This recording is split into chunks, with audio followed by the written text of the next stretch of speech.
I saved twin girls during an accident and lost my promotion at work. But the next day I received a call that changed my life forever. The alarm blared at 5:30 a.m. as always.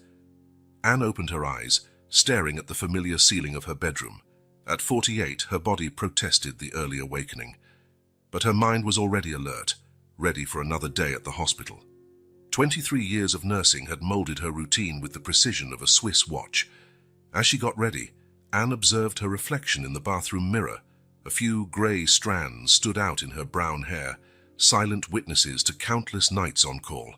Her green eyes, though tired, still shone with the same determination as when she began her career. Another day, another chance to make a difference, she murmured to herself, a mantra that sustained her through the toughest days. At 6:15 a.m., Anne left her house. The crisp morning air enveloped her, promising a pleasant day. Her car, a 5-year-old compact, waited faithfully in the garage. In 15 minutes, she would be at the hospital for her 7 a.m. shift. The radio played softly as she drove, her mind already anticipating the day's tasks. An important meeting was scheduled for 8 a.m., something about a new project in the pediatric ward. Anne smiled, remembering how much she loved working with children. Then it happened. A bend in the road revealed a scene that made Anne's blood run cold. Her car had crashed into a tree, the front completely destroyed. Smoke rose from the crumpled hood. Anne stopped abruptly, her heart pounding.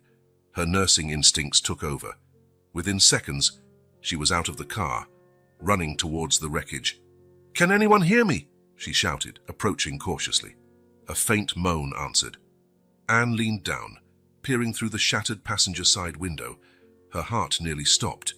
2 identical girls, no older than 8, were trapped in the back seats.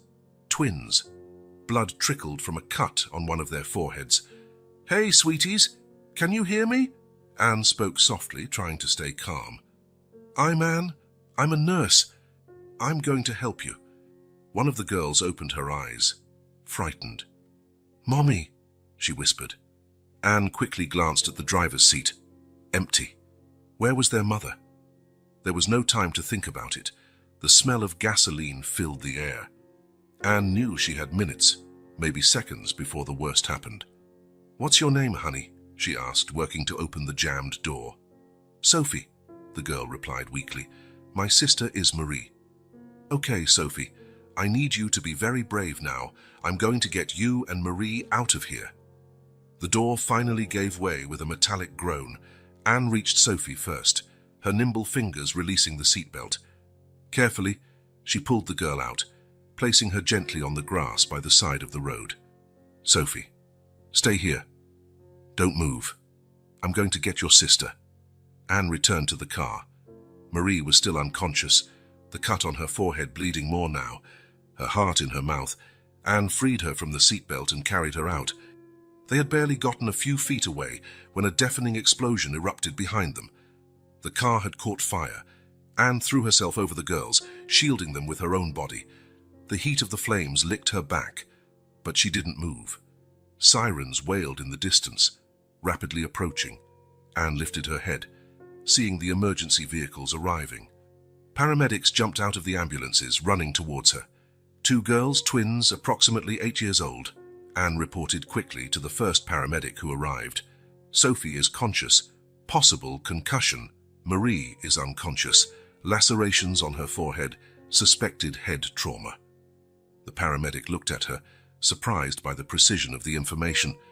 "You're a nurse?" Anne finished. "Anne Dubois from Central Hospital." As the paramedics attended to the girls, Anne finally allowed herself to breathe. Her hands were shaking, the adrenaline beginning to wear off. A police officer approached. "Ma'am, can you tell me what happened?" Anne recounted the events, her professional mind registering every detail. But one question lingered. "Officer," she interrupted her own narrative. "Where is their mother?" The officer frowned. "We haven't found anyone else at the scene. The car is registered to a Claire Beaumont. We're trying to locate her now." Anne watched as the twins were placed in the ambulances. Sophie, now fully awake, was crying silently. Marie had yet to regain consciousness. "Can I go with them?" Anne asked, surprising herself. The paramedic nodded, grateful. Your experience will be helpful. As she climbed into the ambulance, Anne glanced at her watch. 6:55 a.m. She would be late for work, miss the important meeting. But looking at Sophie and Marie's pale faces, Anne knew she was exactly where she needed to be. The ambulance sped off, sirens wailing. Anne held Sophie's hand, whispering words of comfort. Her mind, however, was filled with questions. Who was Claire Beaumont? Where was she? And why did Anne feel like this accident was only the beginning of something much bigger? As the hospital drew closer, Anne couldn't imagine how this day, which had begun so routinely, would change her life forever. The emergency room clock read 8:37 a.m. when Anne finally walked through the doors of Central Hospital. Her uniform, stained with soot and sweat, contrasted sharply with the sterile environment. Curious glances followed her as she hurried down the hallway. Damn, damn, damn, Anne muttered, her mind oscillating between worry for the twins and the acute awareness of her tardiness. The important meeting, the one that could change the course of her career, had started over half an hour ago. As she rounded the corner towards the conference room, Anne collided with an imposing figure. Thomas Moreau, the hospital director, stared at her with a mixture of surprise and irritation. Anne, where on earth have you been? His voice, normally controlled, had a sharp edge that made Anne flinch. Thomas, I can explain. There was an accident and I— No, Anne, not now, Thomas interrupted, raising a hand. The meeting is over. The board has made its decisions. Come to my office in 10 minutes. Before Anne could protest, Thomas had already walked away, leaving her alone in the hallway, a knot forming in her stomach. 10 minutes later, Anne hesitantly knocked on Thomas's office door. The sound of his voice inviting her in seemed strangely distant. Thomas sat behind his desk, his glasses perched on the end of his nose as he examined some documents. Without looking up, he gestured for Anne to sit down. 23 years, Anne, Thomas began, finally looking at her. 23 years of impeccable service, never late, never a complaint. And today, of all days, you decide not to show up for the most important meeting of the year. The words hit Anne like a punch to the gut. Flashbacks flooded her mind. 5 years ago, Anne, staying late to cover for a sick colleague, missing her niece's birthday. 3 years ago, cancelling her vacation at the last minute because the hospital was short-staffed during a flu outbreak.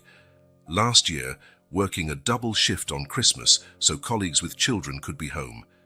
Each memory was a reminder of her unwavering commitment to the hospital and her patients. Thomas, I understand the gravity of the situation, Anne began, her voice trembling, but there was a terrible accident on the road. 2 little girls, twins, were trapped in a burning car. I couldn't just— Drive by, Thomas finished, his expression softening slightly. No, of course you couldn't. It's who you are, Anne. It's why you're one of the best nurses we have. For a moment, Anne felt a flicker of hope. Maybe Thomas understood, after all. But, he continued, and Anne's hope withered. The timing couldn't have been worse. The board was deciding on the leadership of the new pediatric project. Your name was at the top of the list, Anne. Anne's heart sank. The pediatric project, her chance to make an even bigger difference, to implement the innovative ideas she had been developing for years. Was, she asked, dreading the answer. Thomas sighed heavily. Yes, it was. But your absence, well, it was interpreted as a lack of commitment. The board decided to give the position to Michelle Dupont. Michelle Dupont, new to the hospital, ambitious, efficient, and 10 years younger than Anne. The unfairness of it all hit Anne like a wave. 23 years of dedication, countless personal sacrifices, all seemingly forgotten because of a single instance of tardiness. Tardiness caused by an act of heroism, no less. I understand, Anne said, her voice surprisingly calm, belying the turmoil of emotions within. May I go now? Thomas seemed momentarily taken aback by Anne's controlled reaction. Yes, of course. And Anne, I'm sorry. I truly am. Anne stood up, her legs trembling slightly. As she made her way to the door, Thomas spoke again. Oh, and Anne, the twins you rescued, they're okay. I thought you'd like to know." She nodded silently and left the office. In the hallway, away from Thomas's gaze, Anne finally allowed the tears to fall. The injustice of it all consumed her. Every sacrifice, every extra hour, every missed holiday, it all seemed to have been for nothing.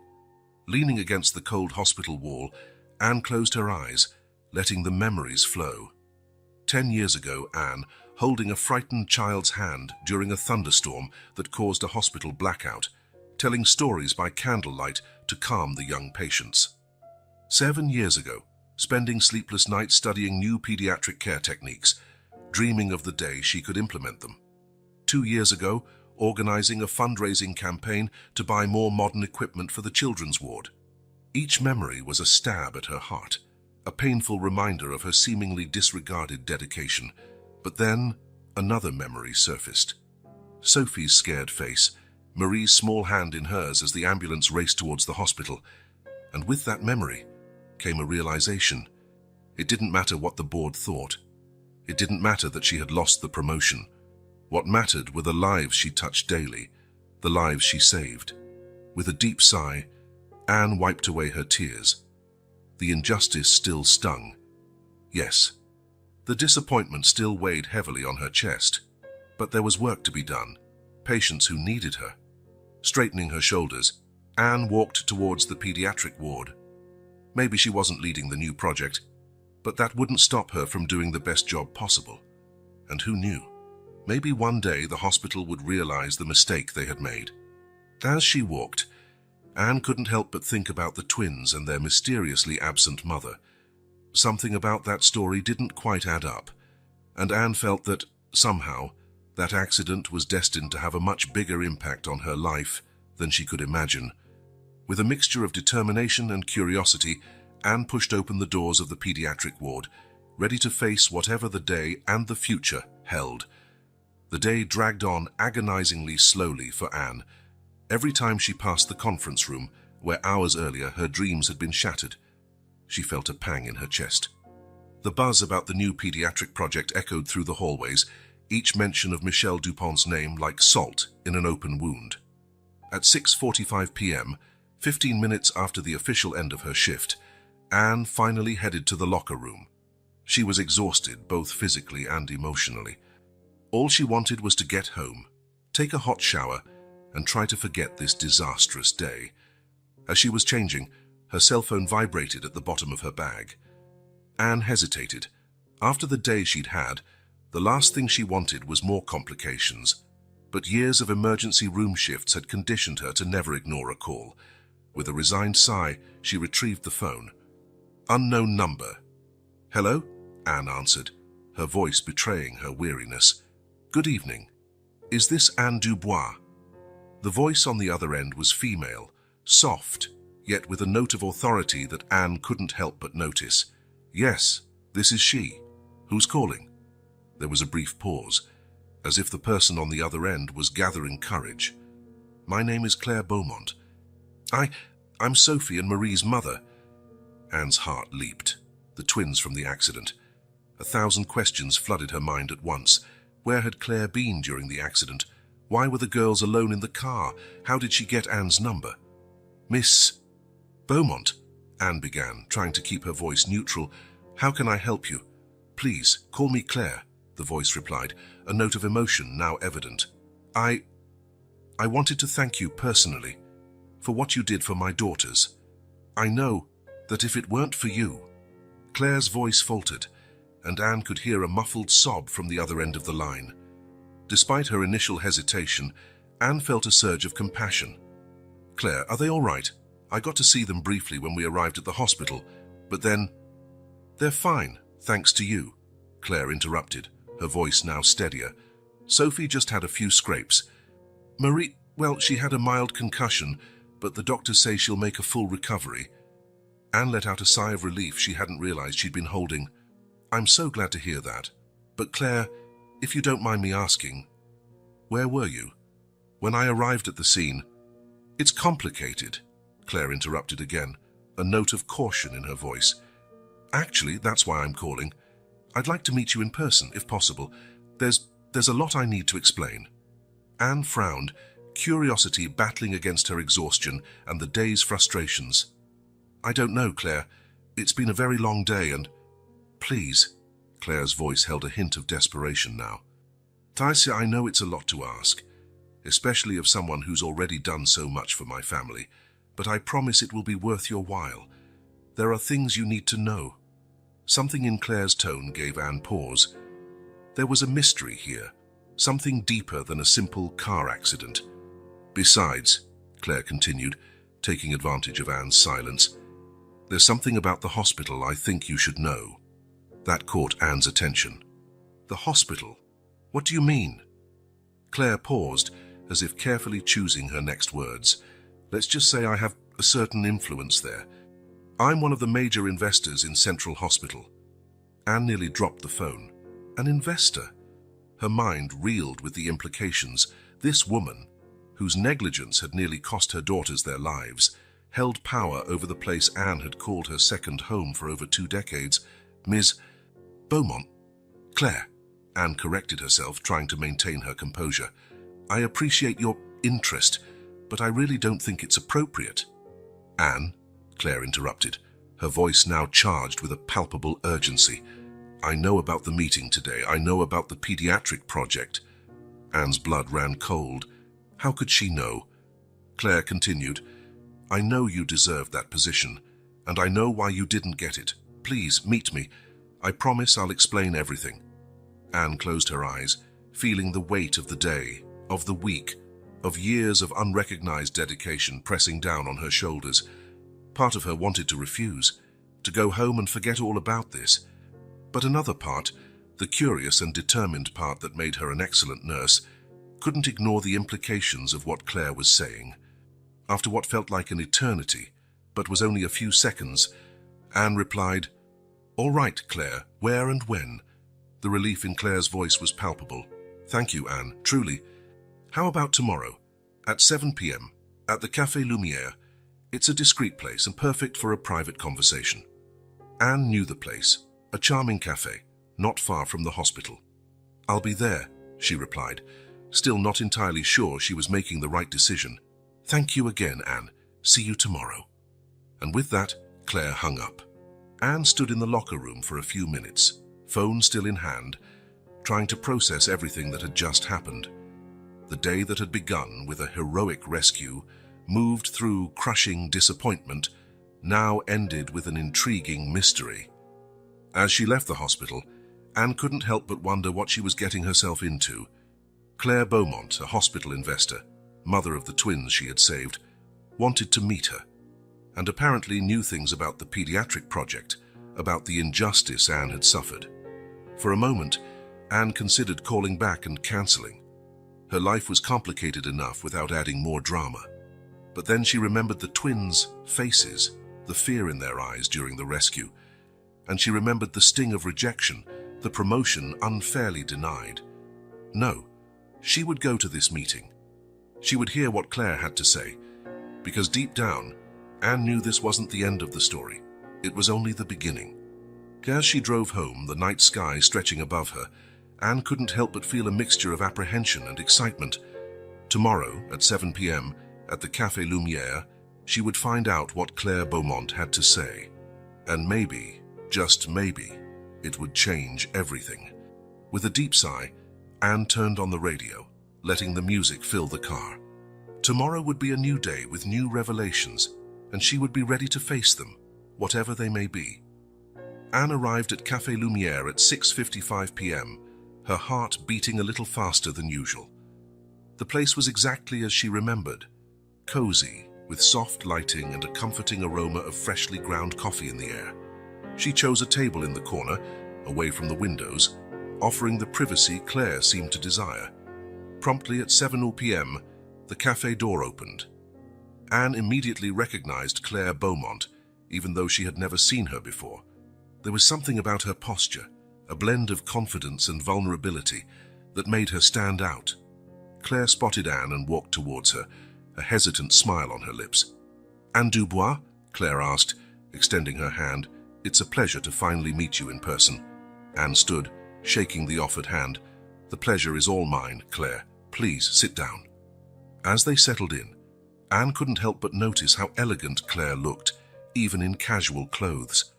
There was an aura of sophistication about her that spoke of power and influence. "First of all," Claire began, her voice thick with emotion, "I can't thank you enough for what you did for Sophie and Marie.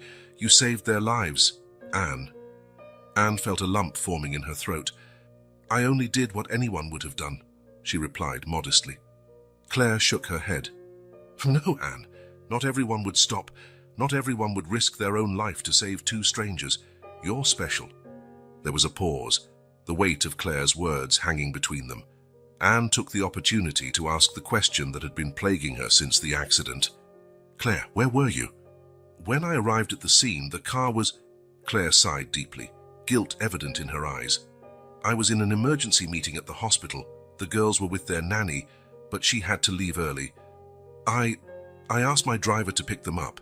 He suffered a heart attack at the wheel." The shock of the revelation hit Anne like a physical blow. "Oh my God." Claire nodded sadly. "He didn't survive. George had been with us for years. He was like family." Anne reached out, covering Claire's hand in a gesture of comfort. "I'm so sorry, Claire, truly." Claire smiled weakly, grateful for the gesture. "Thank you, Anne, but that's not why I asked to meet. Well, not entirely." She paused, as if gathering courage. "Sice, Anne, as I mentioned on the phone, I'm one of the major investors in Central Hospital. In fact, I'm the largest individual shareholder." Anne blinked, surprised. She knew Claire was influential. "But I was at the board meeting yesterday," Claire continued. "The same meeting you missed because you were saving my daughters." Anne's stomach tightened at the memory. "Claire, No, Anne, let me finish," Claire interrupted gently. "I saw what happened. I saw how Thomas and the board disregarded years of your dedication because of a delay caused by an act of heroism, no less." Anne felt tears welling up in her eyes, the injustice of the previous day still raw. "What Thomas and the others don't know," Claire continued, leaning forward, "is that I didn't approve of their decision. In fact, I vetoed it." Anne stared at Claire, confused. "But Michelle Dupont," Claire smiled, a glint of determination in her eyes. "Michelle is competent, no doubt, but she's not you, Anne. She doesn't have your experience, your compassion, your vision." She paused, letting her words sink in. "That's why I'm here. I want to offer you the leadership of the new pediatric project." Anne's jaw dropped, unable to process what she was hearing. "But how? The board already decided?" "The board works for the shareholders, Anne. And as the majority shareholder, I have the final say," Claire explained, her voice filled with confidence. "Besides, after what you did for my daughters, I trust you more than anyone else to lead a project that will affect the lives of so many children." Anne felt her head spinning with the possibilities. Everything she had worked for, dreamed of, was being offered to her on a silver platter. "But, Claire, I don't know what to say. It's an incredible offer, but you're worried about the ethical implications," Claire finished, smiling understandingly. "That's precisely why you're the right person for the job, Anne. Your integrity is unwavering." She took Anne's hand, squeezing it gently. "Look, you don't have to decide now. In fact, there's something I want you to see first. Can you meet me at the hospital tomorrow? I want you to meet Sophie and Marie properly." Anne hesitated for a moment, but the curiosity and the connection she already felt with the twins won out. "Of course, Claire, I'll be there." The next day, Anne found herself in the twins' hospital room. Sophie and Marie, now fully recovered, rushed to hug her as soon as she entered. "It's the angel lady," Sophie exclaimed, her eyes shining with admiration. "You saved us," Marie added, clinging to Anne's leg. Anne felt her heart melt. She knelt down, embracing both girls. "I'm so glad you're both okay," she said, tears in her eyes. Claire watched the scene from the doorway, a gentle smile on her face. "See, Anne, this is what your project could do. Give hope, comfort, and the best possible care to children like Sophie and Marie." Anne looked at the twins, at Claire, and back at the girls. In that moment, she knew. She knew she couldn't refuse this opportunity. It wasn't just about her career anymore. It was about making a difference, about changing lives. "Claire," Anne said, standing up and facing the woman who, in such a short time, had completely altered the course of her life. "I accept. I'll lead the pediatric project." Claire's face lit up with a radiant smile. "Oh, Anne, you don't know how much this means to me, to the hospital, to all the children you'll help." The twins, sensing the emotion of the moment, hugged Anne again. "Are you going to take care of other kids like you took care of us?" Sophie asked, looking up with hopeful eyes. Anne smiled, stroking the girl's hair. "Yes, sweetheart, that's exactly what I'm going to do." As the twins climbed back into their beds, excitedly discussing how Anne was a superhero, Claire approached Anne. "Thank you, Anne. Not just for accepting the project, but for saving my daughters. You didn't just save their lives that day. You saved mine too." The two women looked at each other, a silent understanding passing between them. This was the beginning of something new, something important. And together, they were about to make a real difference in the world. Thomas Moreau gazed out at the city through the panoramic window of his top-floor office at Central Hospital. The sun was setting, painting the sky in hues of orange and pink, but he barely noticed the beauty of the spectacle. His mind was preoccupied with more pressing concerns. 25 years as a hospital administrator had prepared him for many challenges, but recent events left him uneasy. The decision to overlook Anne Dubois for the pediatric project still weighed heavily on his conscience. Thomas sighed, loosening the tie that felt like it was suffocating him. He picked up the phone, hesitated for a moment, and then dialed a familiar number. "Hello, dear. Yes, I'm going to be late again. I'm going." No need to wait for me for dinner." Hanging up, he wondered how many times he'd had that same conversation over the years, how many missed dinners, how many forgotten anniversaries, all in the name of the hospital. A light knock on the door interrupted his thoughts. "Come in," he called, straightening in his chair. Michel Dupont, the newly appointed head of the pediatric project, entered with a confident smile. "Mr. Moreau, I have some initial ideas for the project I'd like to discuss." Thomas nodded, indicating a chair. As Michelle spoke animatedly about her proposals, Thomas couldn't help but compare her youthful energy to Anne's calming experience. Had he made a mistake? "Great ideas, Michelle," he said when she finished. "Why don't you put them in writing and bring them to me tomorrow?" After Michelle left, Thomas leaned back in his chair, closing his eyes. Claire Beaumont's words at the board meeting echoed in his mind. Are we really willing to disregard decades of dedication because of a single instance of tardiness? At the time, Thomas had defended the decision. It was about sending a message, he argued, about maintaining standards. But now, days later, doubts gnawed at him. Opening a drawer, Thomas pulled out a thick folder, Anne Dubois personnel file. Leafing through it, he saw years of exemplary evaluations, thank you letters from patients, innovative ideas for improving care. "What the hell have I done?" he murmured to himself. The truth was, Thomas was under immense pressure. The board demanded results, cost-cutting, efficiency. And Michelle, with her recent MBA and modern management ideas, seemed the logical choice to appease the executives. But at what cost? Thomas stood up abruptly, resolute. He needed to talk to Anne, try to make things right somehow. Making his way down to the nursing station, Thomas found the place abuzz. Nurses whispered in corners, casting curious glances in his direction. "Where's Anne Dubois?"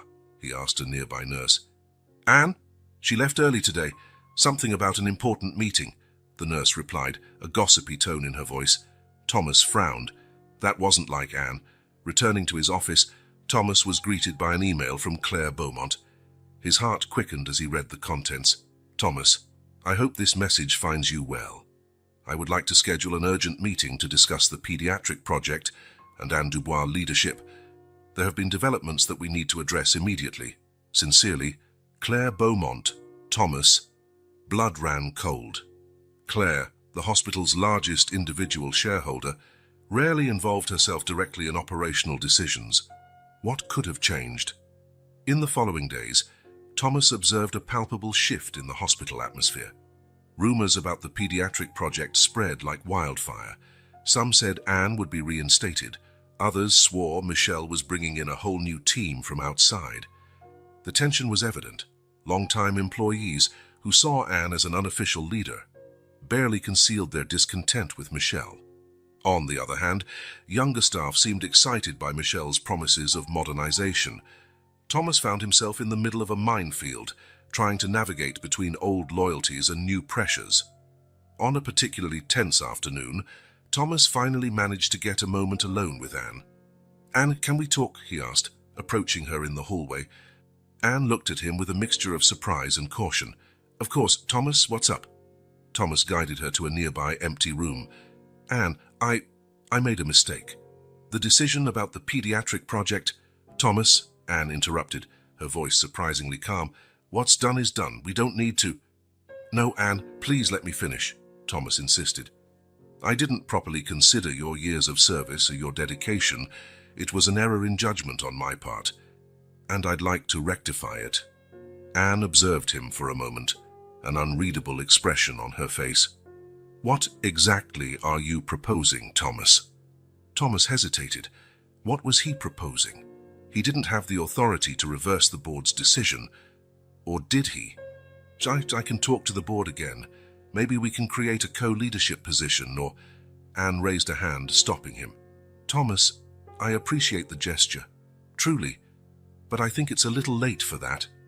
The firmness in Anne's voice caught Thomas by surprise. There was something different about her, a newfound confidence he didn't recognize. "What do you mean?" he asked, a sense of unease growing in his stomach. Anne smiled faintly.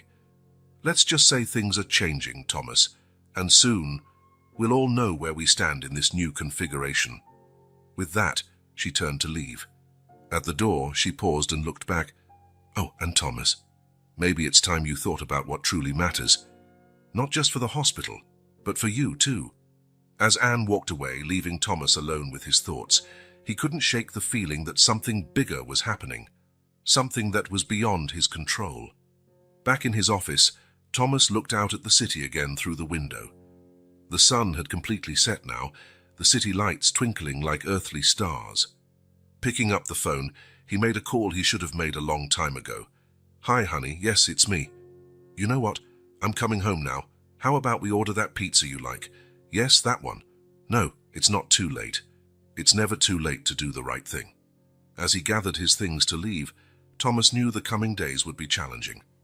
But for the first time in a long time, he felt like he was on the right path, even if that path led him to places he never expected to go.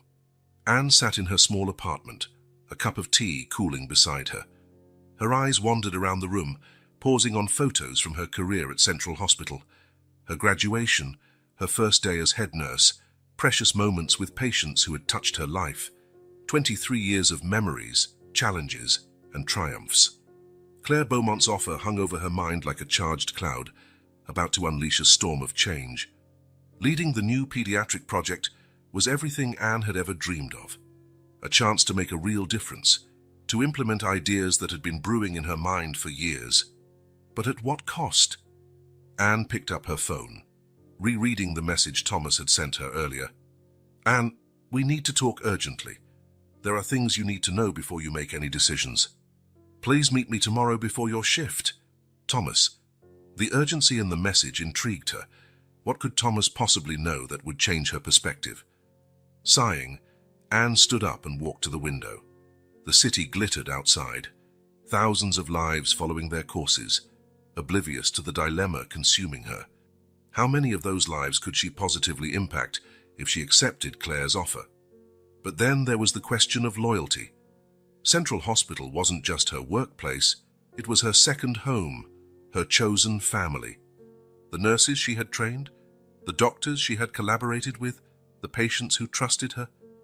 Would she be betraying them all by accepting a promotion that came from outside the established system? Sophie and Marie's faces flashed in her mind. Those little lives she had saved, who now looked at her with such admiration. Wasn't it for children like them that she had become a nurse in the first place? The night passed in a whirlwind of conflicting thoughts and emotions. When the sun rose, Anne was still unsure of her decision. Arriving at the hospital earlier than usual, Anne found Thomas waiting for her at the entrance to the nursing ward.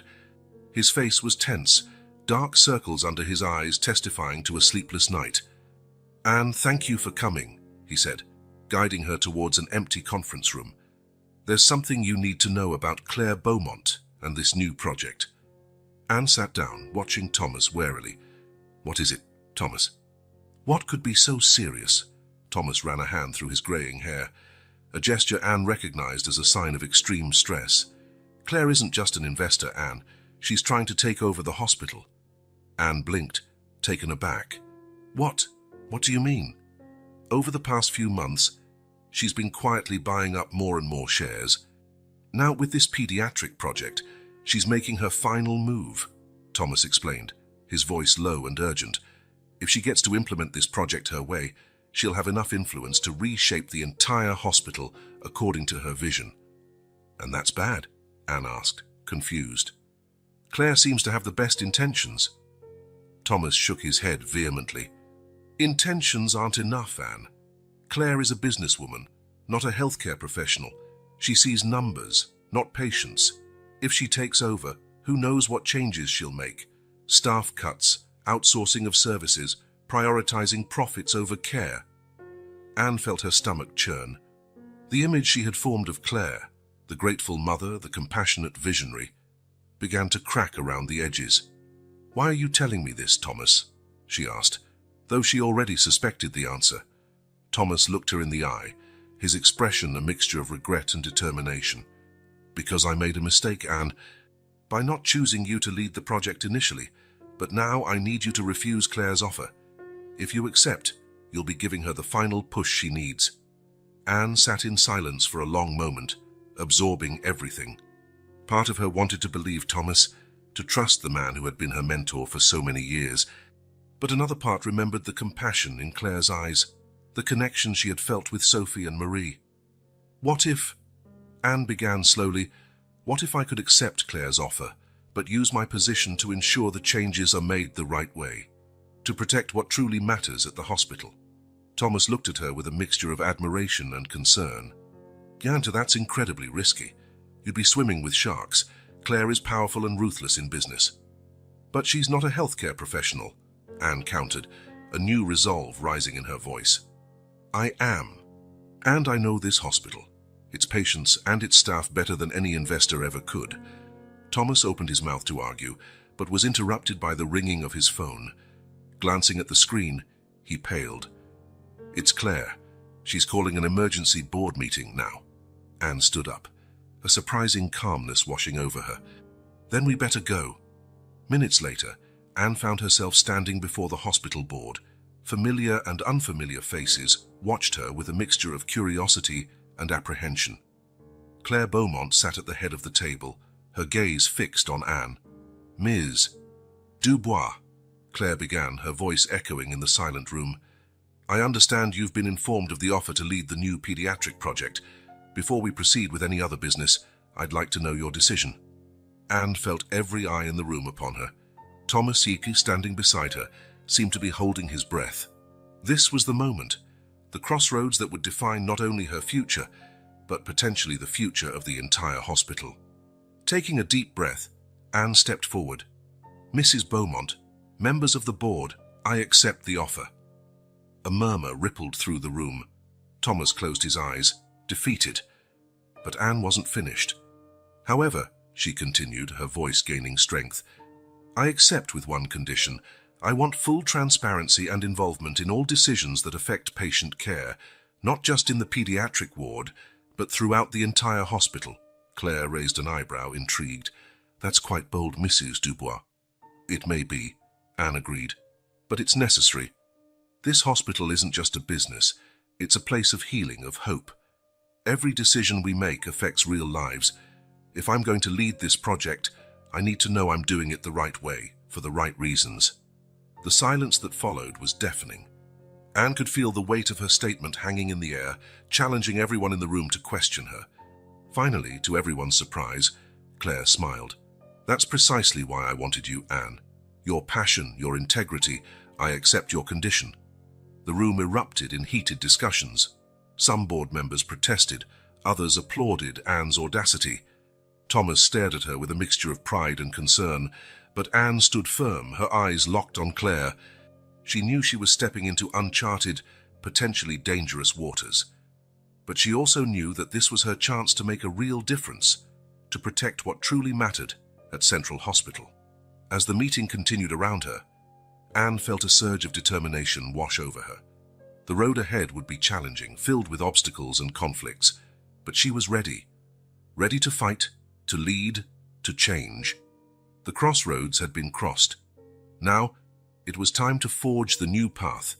Anne's office, once a small cubicle in the nursing ward, was now a spacious room overlooking the hospital garden. Stacks of documents, architectural plans, and budget proposals covered every available surface. Anne ran her fingers through her hair, a cold cup of coffee forgotten beside her. 2 weeks had passed since her audacious acceptance of the pediatric project leadership, and the reality of her new position was starting to sink in. Each day brought fresh challenges, crucial decisions, and a never-ending to-do list. A soft knock on the door pulled her from her thoughts. "Come in," Anne called, straightening in her chair. Michelle Dupont, the nurse who had originally been chosen to lead the project, entered hesitantly. "Anne, I brought the reports you requested on the current pediatric ward protocols," Michelle said, placing a folder on the already cluttered desk. Anne looked at the young nurse, noticing the unease in her eyes. "Michelle, please sit down for a moment," Michelle complied, her hands fidgeting in her lap. "I know this situation isn't easy for you," Anne began gently. "I want you to know that I truly value your ideas and experience. In fact, I was hoping we could work together on this project. Your perspective would be invaluable." Michelle's eyes widened in surprise. "Really?" "I thought, well, after everything that happened," Anne smiled, extending her hand across the desk. "Michelle, this project isn't about me or you. It's about the children we're going to help. And to do that in the best possible way, I need the best team by my side. That includes you." The relief on Michelle's face was palpable. "Thank you, Anne. I would love to be a part of it." As Michelle left, Anne felt a weight lift from her shoulders. Building bridges would be crucial for the project's success. Across town, in a luxurious penthouse apartment, Claire Beaumont stared at her own stack of documents. Financial reports, market projections, and emails from other investors filled her computer screen. "Mummy," a small voice called. Claire turned to see Sophie standing in the doorway of her office, clutching a teddy bear. "What is it, sweetheart?" Claire asked, opening her arms to her daughter. Sophie rushed into the embrace, burying her face in her mother's shoulder. "I had another bad dream," she murmured. Claire closed her eyes, guilt and worry flooding her heart. Since the accident, the twins had been having trouble sleeping, haunted by memories of the trauma. "It's all right now, my love," Claire whispered, stroking Sophie's hair. "You're safe." A sharp cry from the next room made Claire stand up abruptly, Sophie still in her arms. Rushing into Marie's bedroom, she found her other daughter sitting up in bed, tears streaming down her face. "The car, the fire," Marie sobbed. Claire sat on the bed, pulling Marie close and embracing both girls. "Shh, it's okay. Mommy's here. You're both safe." As she comforted her daughters, Claire couldn't help but think of Anne, the nurse who had saved her girls, who was now leading a project that could help countless other children. Claire knew she had made the right choice, but the weight of her responsibilities as a mother, as an investor, as the driving force behind the project, had never felt so heavy. Back at the hospital, Anne faced her first major hurdle. Thomas had called an emergency meeting with the project team. "Costs are exploding," Thomas explained, his voice tense. "The budget we initially approved won't be enough." Anne felt her stomach sink. "How much are we over?"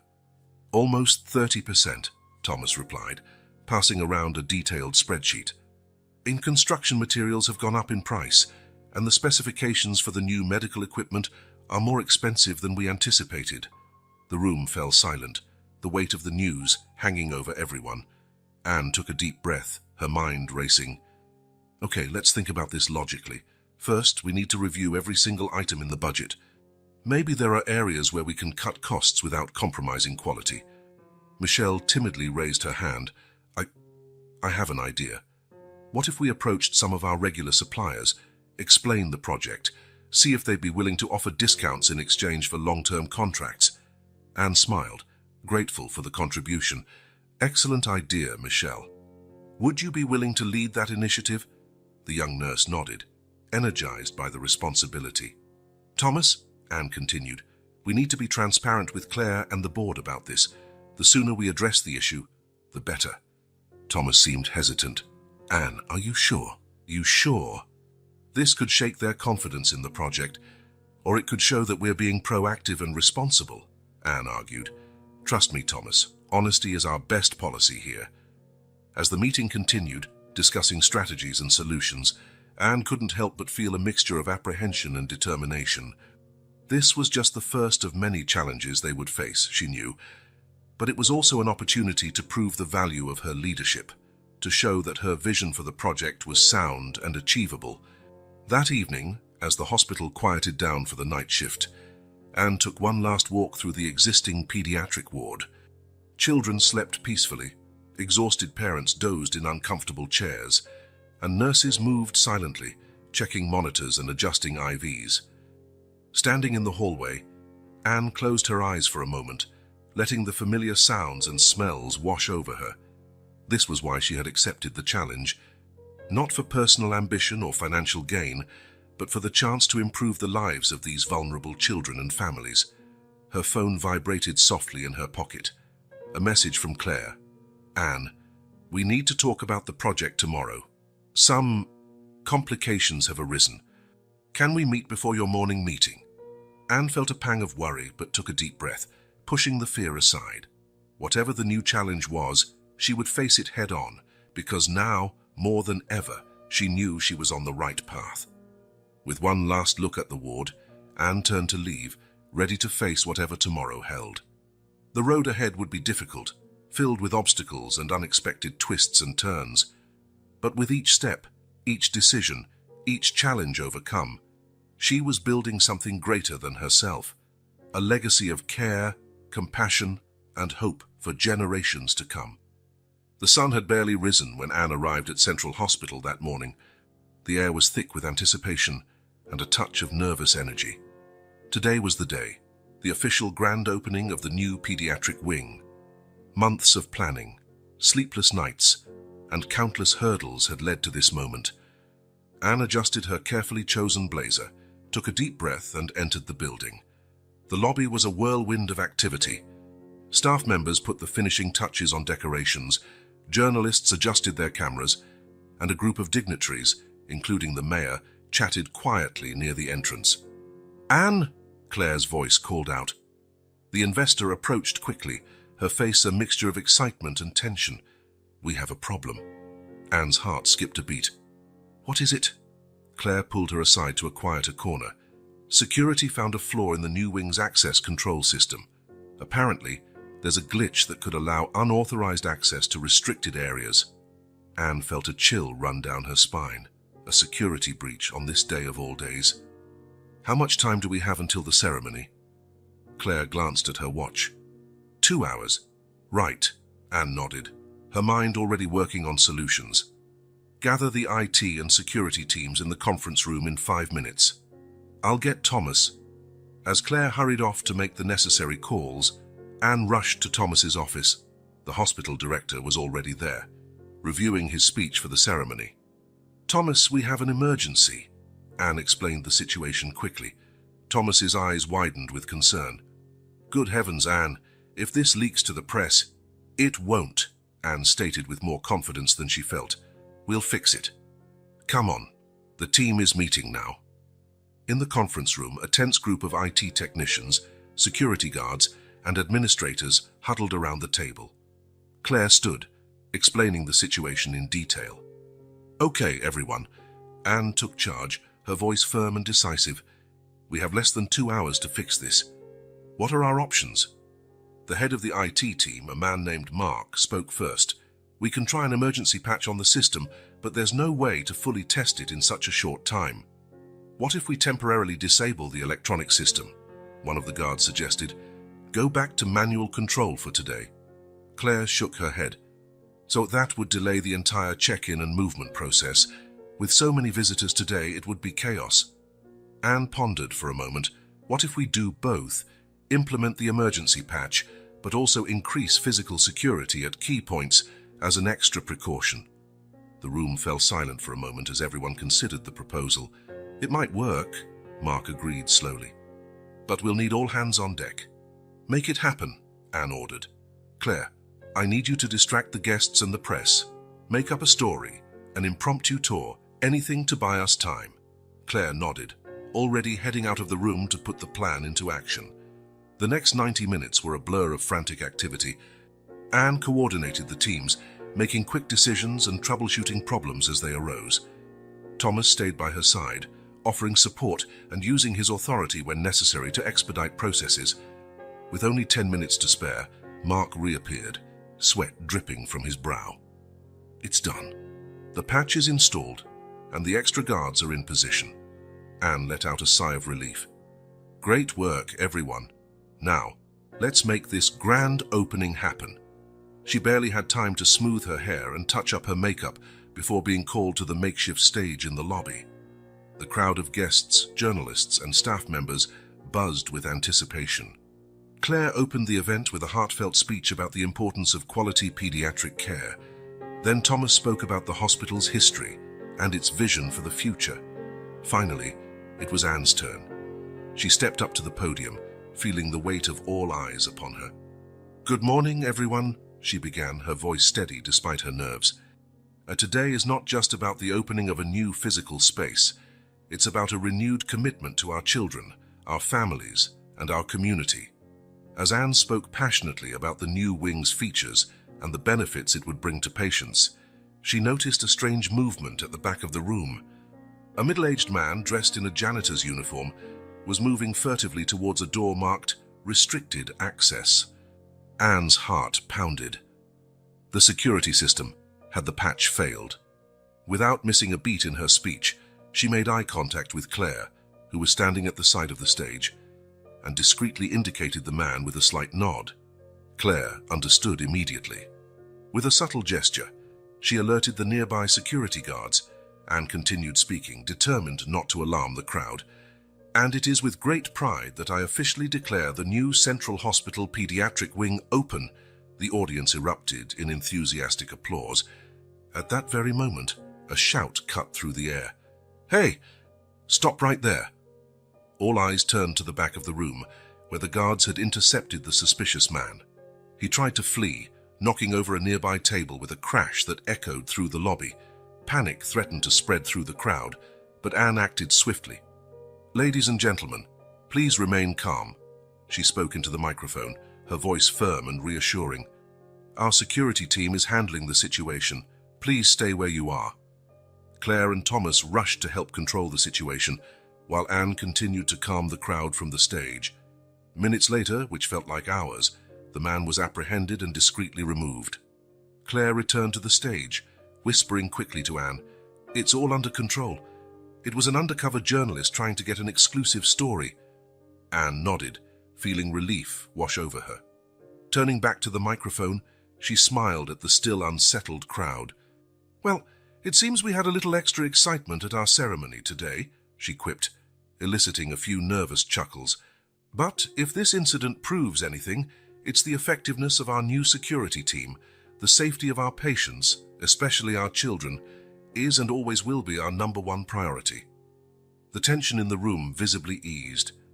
Anne continued, "Now, how about that tour of the new wing I promised?"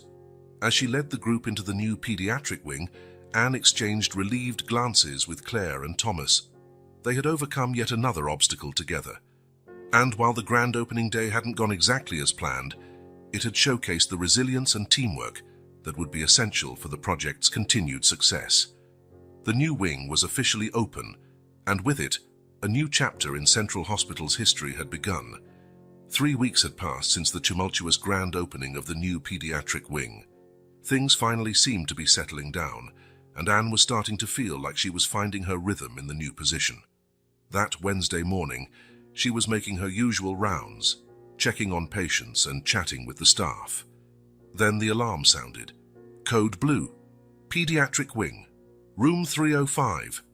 The voice announced over the intercom. Anne's heart leaped into her throat.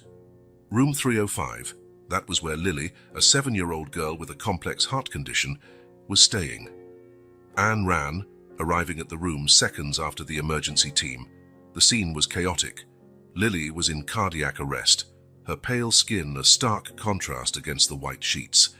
The medical team worked frantically, performing CPR and preparing the defibrillator. What happened? Anne asked Dr. Martins, the chief pediatric cardiologist. Severe arrhythmia, he replied between chest compressions. She's not responding to standard treatment. Anne glanced at the monitors, her mind racing. She knew Lily was on the waiting list for a new experimental treatment, but the procedure hadn't been fully approved for use at the hospital yet. Tired Dr. Martins, Anne said, a risky idea forming in her mind. What if we use the Theta protocol? The doctor looked at her, shocked. Anne, that procedure isn't approved yet. It's too risky. Riskier than letting her die, Anne countered. I know the risks, Gal, but I also know it's Lily's best chance. Dr. Martins hesitated for a moment, then nodded. So okay, let's do it. Prepare the Theta protocol. The next few minutes were a whirlwind of intense activity. Anne watched, her heart pounding, as the team administered the experimental treatment. For long seconds, nothing happened. Then, suddenly, the heart monitor flickered back to life. We have a rhythm, someone shouted. A collective sigh of relief filled the room. Lily was stable, for now. As the team continued to monitor Lily closely, Anne stepped out of the room, her legs shaking with adrenaline. She barely had time to process what had just happened when she saw Claire Beaumont walking briskly towards her, followed by Thomas. Anne, what on earth happened in there? Claire demanded, her face a mask of worry and irritation. I've just been informed that you authorized an unapproved procedure on a patient. Anne straightened her shoulders, bracing herself for the confrontation. Claire, it was an emergency. Lily would have died if we hadn't acted. Do you have any idea the legal risks you've just created for the hospital? Claire retorted. If anything goes wrong, we could face a multi-million-dollar lawsuit. And if we had done nothing, a child would have died, Anne replied, her voice firm. I thought the well-being of our patients was our #1 priority. Claire ran a hand through her hair, clearly frustrated. Of course it is, Anne, but we can't just disregard protocols and procedures. There are reasons why these approvals exist. The tension between the two women was palpable. Thomas, who had remained silent until now, finally intervened. Ladies, please, he said, his voice calm but firm. Let's discuss this in my office, away from prying ears. Anne and Claire followed Thomas to his office, the silence between them heavy with unresolved tension. Once inside, Thomas closed the door and turned to face them. Okay, let's approach this logically, he began. Anne, I understand your decision in the heat of the moment, but Claire is right about the legal risks. Claire, you need to understand that sometimes, in medicine, difficult decisions have to be made quickly. He paused, looking from one woman to the other. What we need now is to find a middle ground. How can we protect the hospital legally while still allowing our doctors to make crucial decisions in emergencies? Anne was the first to speak. What if we create a rapid review committee? A group of experts who can be convened within minutes to assess and approve non-standard emergency procedures. Claire considered the idea for a moment. That could work. It would add a layer of legal protection, but still allow for flexibility in life or death situations. Thomas nodded in agreement. Good idea, Anne. You can lead the formation of this committee. Claire, I'd like you to work with our legal team to establish the legal parameters. Both women agreed, the tension between them easing slightly. Now, Thomas continued, as for the current situation with Lily. At that moment, there was a knock on the door. Dr. Martins entered, looking exhausted but relieved. Excuse the interruption, he said. I just wanted to let you know that Lily is stable. The procedure was a success. She's responding well and her vital signs are improving every hour. Anne couldn't help but smile with relief. Claire, on the other hand, seemed torn between relief and continued concern. "That's wonderful news, Doctor," Thomas replied. "Please keep us updated on her progress." After Dr. Martins left, the office fell silent for a moment. "Well," Claire finally spoke, "it seems your risky decision paid off this time, Anne, but we still need to be cautious moving forward." Anne nodded. "I agree, and I promise to work closely with you and the legal team to ensure we're protected in the future." Thomas smiled, pleased with the outcome. "Good. Now let's focus on managing the fallout from this situation. Anne, prepare a detailed report on the incident and the outcome. Claire, work with our PR team to prepare a statement in case this leaks to the press." As they left the office, Anne and Claire exchanged glances. There was a newfound mutual respect there, born from the fire of the crisis they had just faced together.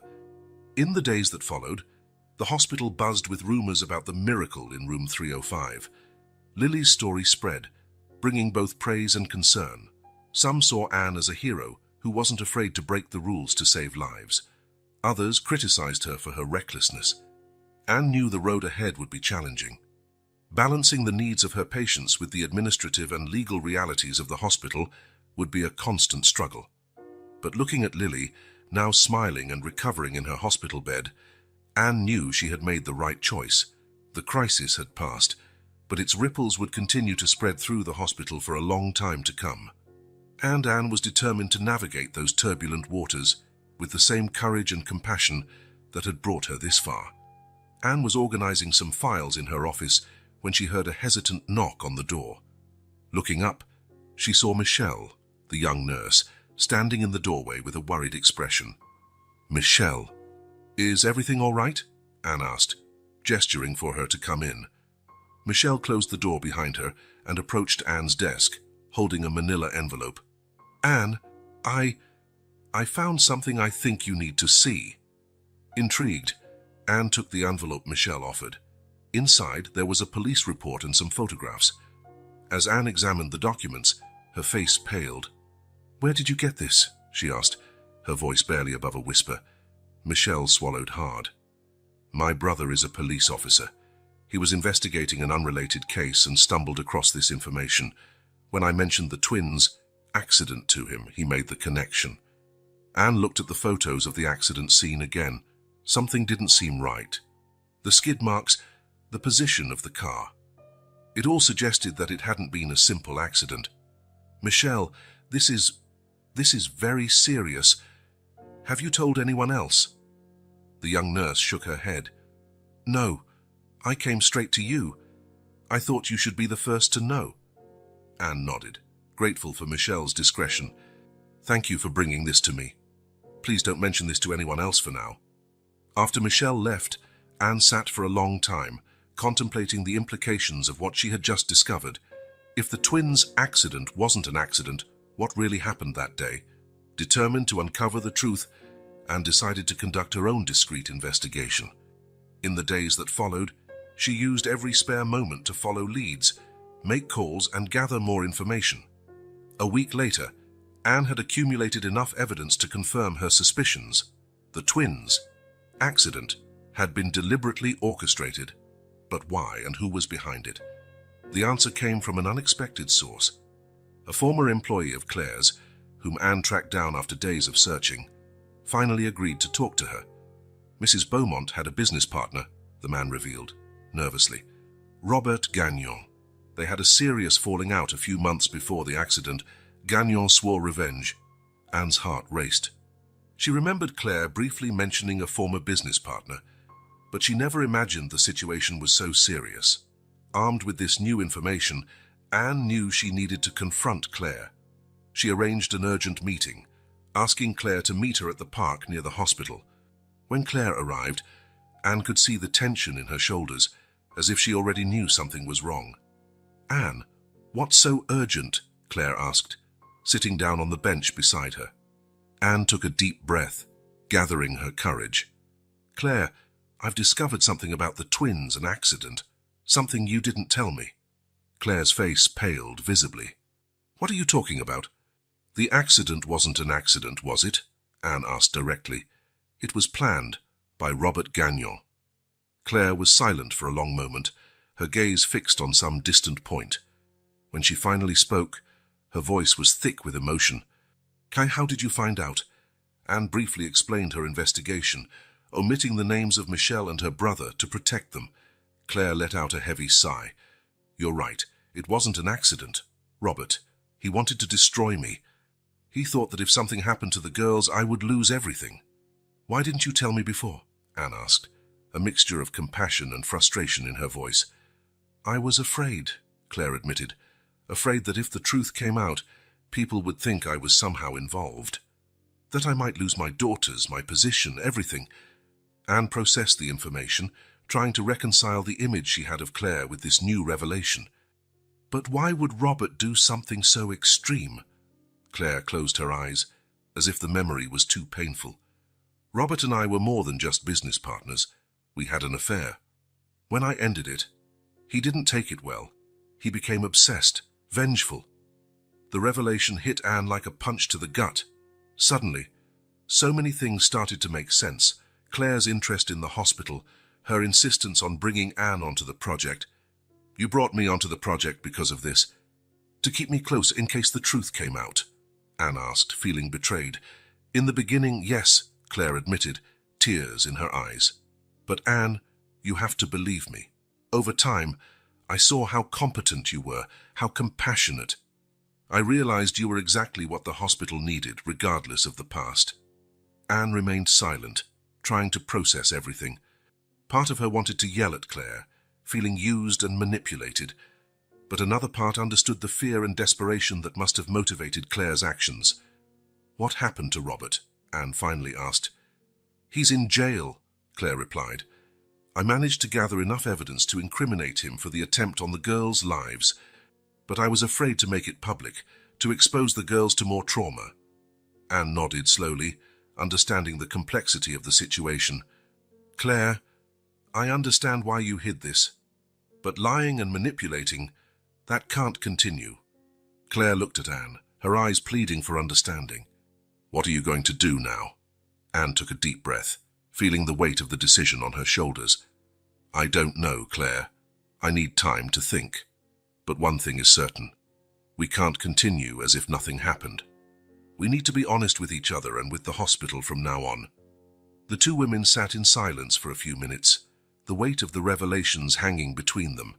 The future of the project, of the hospital, and of their professional relationship was now on uncertain ground. Anne knew that the decisions she made from this point forward would have far-reaching repercussions, but one thing was clear. The truth, however painful, was the only way forward. Anne's office was steeped in a tense silence. Claire sat across from her, hands trembling slightly as she held an untouched cup of coffee. Anne watched the woman who, in a few short months, had become her mentor, ally, and now a moral enigma. "I think I owe you the full truth, Anne," Claire began, her voice barely a whisper. "Not just about the accident, but about everything that led to it." Anne nodded silently, bracing herself. Claire closed her eyes, delving into painful memories. Flashback 5 years ago. Claire Beaumont, a young and ambitious entrepreneur, was celebrating the opening of her first private health clinic. Beside her stood Robert Gagnon, her business partner and secret lover. "To the future, darling," Robert murmured, raising his glass. "Soon we'll have a network of clinics across the country." Claire smiled, intoxicated by success and the promise of a bright future. Present. "Robert and I were unstoppable," Claire continued. "In 3 years, we'd expanded to 5 clinics. But then..." Flashback 2 years ago. "You can't do this, Claire," Robert shouted, throwing papers across the room. "Sow selling to a large corporation. It goes against everything we've built." Claire stood firm. "It's the best decision for the business, Robert. We can expand faster, help more people." "No," Robert hissed. "It's the best decision for you. It's always been about you, hasn't it?" Present, Claire wiped away a lone tear. I didn't realize at the time how obsessed Robert was, not just with the business, Yonax, but with me. When I ended our relationship and went ahead with the sale, something in him snapped. Anne felt a shiver run down her spine. "And that's when he started planning his revenge," Claire nodded sadly. He began with small acts of sabotage, leaking information to competitors, harassing key employees. But then, her voice faltered, and Anne realized they were approaching the crux of the matter. He found out about the twins, Claire continued, her voice barely audible. Daughters from a brief relationship I had after leaving him. To Robert, it was the final proof that I had betrayed him in every way. Anne's heart clenched. So he orchestrated the accident. Yes, Claire confirmed, finally meeting Anne's eyes. But I had suspicions. I received veiled threats, noticed strange people following us. I should have done more, should have protected my daughters better. The silence that followed was deafening. Anne wrestled internally with the ethical implications of everything she had heard. Claire wasn't directly responsible for the accident, but her subsequent concealment and manipulation were deeply troubling. Claire, Anne finally spoke, her voice firm but compassionate. I understand why you hid this, but now that I know, I can't simply ignore it. We have ethical responsibilities to the hospital, the patients, the staff. Claire nodded, resigned. I know, and I'm prepared to face the consequences. But Anne, please think of the girls. They've already been through so much. Before Anne could respond, there was an urgent knock on the door. Thomas entered, his face a mask of concern. Anne, Claire, we have a problem, he announced without preamble. Somehow, rumors about the twins' accident and a possible cover-up are spreading through the hospital. Anne's blood ran cold. How could this have leaked so quickly? Claire paled visibly. Oh, God, it's worse than I feared. Thomas looked from one woman to the other, bewildered. Do you know what this is about? Please tell me this is just a malicious rumor. Anne exchanged a meaningful look with Claire before turning to Thomas. It's not just a rumor, Thomas, but it's complicated.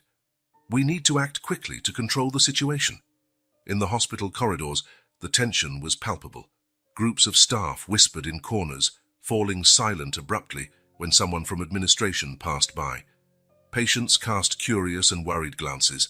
Anne, Claire, and Thomas called an emergency meeting with the public relations team and key department heads. Ladies and gentlemen, Thomas began, his voice grave, we are facing a potential PR crisis. We need transparency, but also care in protecting the privacy of those involved and the reputation of the hospital. As the meeting progressed, discussing communication strategies and crisis management, Anne couldn't help but reflect on the ethical dilemma she faced. On one hand, there was the need for transparency and accountability. The public and the hospital staff deserved to know the truth. On the other hand, there were the twins to consider, two innocent children who could be deeply affected if all the details came to light. Claire, sensing Anne's internal conflict, approached her during a short break. Anne, she said softly, I know I've put you in an impossible position. Whatever you decide, I'll support you. You've proven yourself to be not only an exceptional leader, but also a person of unwavering integrity. Anne looked at Claire, seeing for the first time the genuine vulnerability and remorse in the woman's eyes. Thank you, Claire, Anne replied. It won't be an easy decision, but I promise I'll do what's best for everyone involved, the hospital, the staff, the patients, and yes, your daughters too. As the meeting resumed, Anne knew the next few hours and days would be crucial. How they navigated this crisis would define not only the future of the hospital, but also test the limits of her own ethics and compassion. With a deep breath, Anne prepared to face one of the greatest challenges of her career and her life. The path ahead was uncertain, but she was determined to move forward with integrity, compassion, and the courage to do what was right, no matter the cost. The auditorium at Central Hospital was packed. Journalists, staff, board members, and even a few patients crowded in, anxiously awaiting the announcement that promised to clarify the rumors that had been swirling around the institution for the past few weeks. Anne stepped onto the stage, followed by Claire and Thomas. The silence that fell over the room was almost palpable. Good afternoon, everyone, Anne began, her voice steady but compassionate. We are here today to address the rumors that have circulated recently and to share some difficult truths.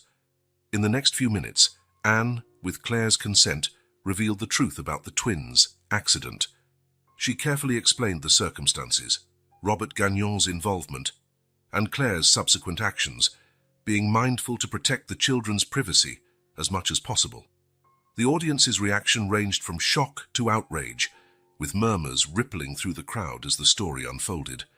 Claire then stepped up to the microphone, visibly shaken but resolute. "Yes, I made grave mistakes," she admitted, her voice trembling. "Mistakes for which I am prepared to face the legal and professional consequences. I apologize to everyone who has been affected by my actions and omissions." Thomas spoke next, announcing a series of changes in the hospital's administration. "In light of these events, we will be implementing new transparency and ethics policies. Furthermore, Mrs. Beaumont has agreed to temporarily step down from the board while an independent investigation is conducted." In the days that followed, the hospital became the center of a media storm. Claire, true to her word, cooperated fully with the authorities, providing all the information she had about Robert Gagnon's actions. Anne, meanwhile, threw herself into the task of restoring trust in the hospital. She spearheaded the creation of a new ethics committee, composed of medical professionals, administrators, and even community representatives. "Our goal," Anne explained during the committee's first meeting, "is not just to react to crises, but to create a culture of integrity that permeates every aspect of our operations." One of the committee's first initiatives was to establish an anonymous reporting channel, where staff and patients could raise ethical concerns without fear of retaliation. Thomas, inspired by Anne's courage in facing the truth head-on, began implementing significant changes in the hospital's administrative structure. He introduced regular ethical performance reviews for all levels of leadership and initiated a medical ethics training program for all employees. "That we can't change the past," Thomas declared during a staff meeting, "but we can certainly shape our future. Let's make this hospital a model of excellence not only in medical care, but also in integrity." Meanwhile, in a surprising and heartwarming gesture, Sophie and Marie, the twins at the center of the controversy, expressed a desire to do something positive with their traumatic experience. With Anne's support and the careful guidance of child therapists, the girls launched a traffic safety awareness campaign aimed at children. "Sign if we can help prevent other children from going through what we went through," Sophie said during the campaign launch, her voice small but determined. "Then something good will have come from all of this." The campaign, which included school visits and a children's book about traffic safety, quickly gained national attention, bringing a positive focus to the hospital amidst the controversy. Claire, stepping away from her hospital responsibilities, dedicated herself fully to supporting her daughters and the campaign. She also began therapy, seeking to understand and correct the patterns of behavior that led her to make ethically questionable decisions. "I'm learning every day," Claire confessed to Anne during one of their occasional meetings, "about myself, about the true meaning of leadership and responsibility. I just hope that one day I can redeem myself in the eyes of everyone, especially my daughters." Anne, observing Claire's progress, felt a mixture of pride and caution. "Redemption is a journey, Claire," she replied gently. "The important thing is that you've taken the first step." As the weeks turned into months, Central Hospital began to emerge from the crisis stronger and more ethical than ever. The new protocols and policies implemented by Anne and Thomas not only restored public trust, but also drew praise from the wider medical community. The Pediatric Wing Project, temporarily overshadowed by the controversy, gained new momentum. Anne, with the full support of Thomas and the new board, expanded the project's scope to include a research center for pediatric medical ethics. "We want this project to be more than just a new wing," Anne explained during a press conference, "and we want it to be a beacon of hope and integrity, showcasing what's possible when we place ethics and patient care at the heart of everything we do." On a quiet afternoon, months after the initial revelation, Anne found herself back in the park near the hospital, the same spot where Claire had confessed the truth. This time she wasn't alone. Sophie and Marie were running and laughing on the grass, their joyful sounds echoing in the air. Claire joined Anne on the bench, watching her daughters with a mixture of love and regret. "They're resilient," Anne commented softly. Claire nodded, tears in her eyes. "They are my inspiration to be better every day." The two women sat in silence for a moment, reflecting on the turbulent journey they had traveled. "Anne," Claire finally spoke, "I can never thank you enough, not just for saving my daughters that day, but for saving me from myself, for showing me that it's possible to face the truth and still find a way forward." Anne smiled, feeling the weight of Claire's words. "We all make mistakes, Claire. The important thing is how we choose to redeem ourselves." As the sun began to set, painting the sky in hues of orange and pink, Anne felt a surge of hope. The road ahead was still long, but for the first time in a long time, she was truly optimistic about the future, of the hospital, of the twins, and of everyone involved in this extraordinary journey of redemption.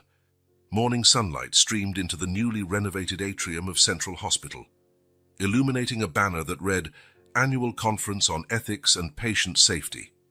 Anne Dubois, now director of the Ethics and Patient Safety Program, watched with a mixture of pride and nostalgia as attendees arrived.